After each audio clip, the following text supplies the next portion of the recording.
रात के सन्नाटे में दिल को दहला देने वाली साजिश रची जा रही थी। एक ऐसा खेल जहां प्यार, धोखा और खून की स्याही से लिखा गया एक खौफनाक अध्याय।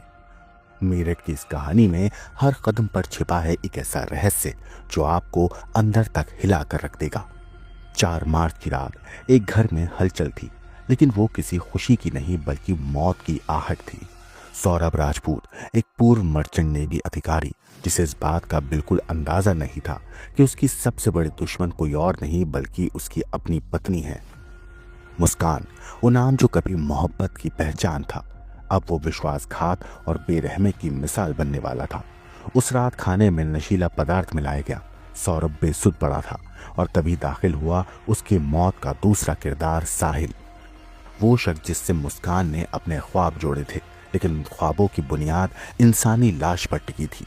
पहले चाकू से सीने पर वार किया गया, फिर गला रेत दिया गया, लेकिन इतना भयानक कत्ल करने के बाद भी इन दरिंदों को चैन नहीं आया। शव को ठिकाने लगाने की एक और साजिश रची गई। हाथ काट दिए गए, ड्रम में भरकर उसे सीमेंट और रेत से पैक कर दिया गया और फिर मौत की इस निशानी को कमरे में बंद कर दिया गया। उसके बाद दोनों बेफिक्र होकर शिमला घूमने चले गए। लेकिन कहते हैं हर गुनाह के पीछे छूट जाता है एक सुराग। सौरभ के भाई बबलू की शिकायत के बाद जब पुलिस ने जांच शुरू की तो परत दर परत इस काले रहस्य का पर्दाफाश होने लगा। 17 मार्च की रात जब ये कातिल मेरठ लौटे तब तक कानून का शिकंजा कस चुका था। पुलिस ने जब मुस्कान और साहिल से सख्ती से पूछताछ की तो इनकी बेफिक्र हंसी दहशत में तब्दील हो गई। उनकी जुबान कांपने लगी और आखिरकार दोनों ने अपना गुनाह कबूल कर लिया। इसके बाद ड्रम खोला गया और सौरभ की दर्दनाक हत्या की वो कड़वी सच्चाई सामने आई जिसे छिपाने की इन्होंने पूरी कोशिश की थी। अब मुस्कान जेल की 4 दीवारी में है, लेकिन पहली रात से ही उसकी बेचैनी साफ नजर आने लगी। वो सो नहीं पा रही थी। उसका अपराध अब उसे कचोटने लगा था, या शायद वो डर रही थी अपने ही अंजाम से।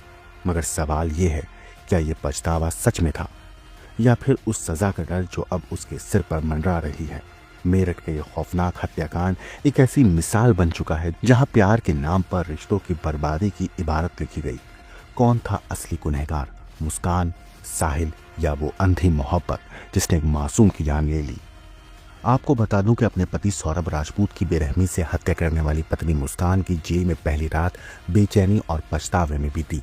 बुधवार को अदालत में पेशी के बाद उसे और उसके प्रेमी साहिल को न्यायिक हिरासत में मेरठ जेल भेज दिया गया।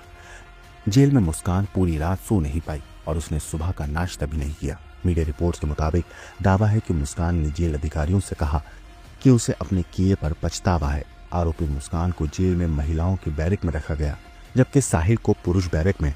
जब उसे पता चला कि उसे साहिल से अलग रखा जाएगा तो उसके चेहरे पर तनाव साफ दिखाई दिया। वो चाहती थी कि साहिल उसके करीब रहे, लेकिन जेल मैनुअल के अनुसार ऐसा संभव नहीं था। रात भर वो बैरक में करवटें बदलती रही, कभी टहलती तो कभी उठकर बैठ जाती। उसकी बेचैनी और डर उसके चेहरे पर साफ झलक रहा था। आपको बता दें कि बुधवार की पेशी के दौरान कोर्ट के बाहर वकीलों की भीड़ ने मुस्कान और साहिल की पिटाई कर दी थी।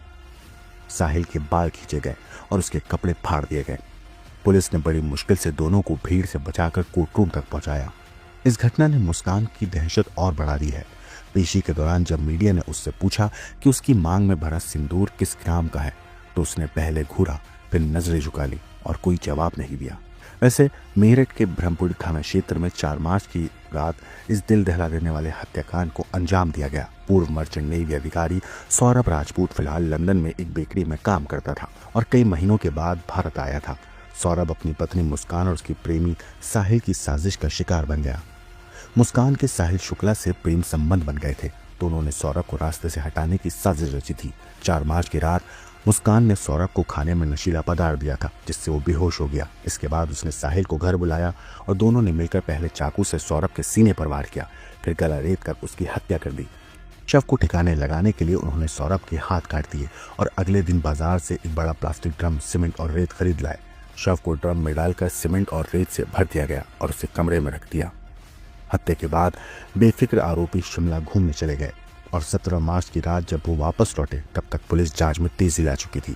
सौरभ के भाई बबलू ने पुलिस को सूचना दी थी कि उसका भाई 5 मार्च से लापता है और उसे शक है कि उसकी हत्या मुस्कान और साहिल ने की है।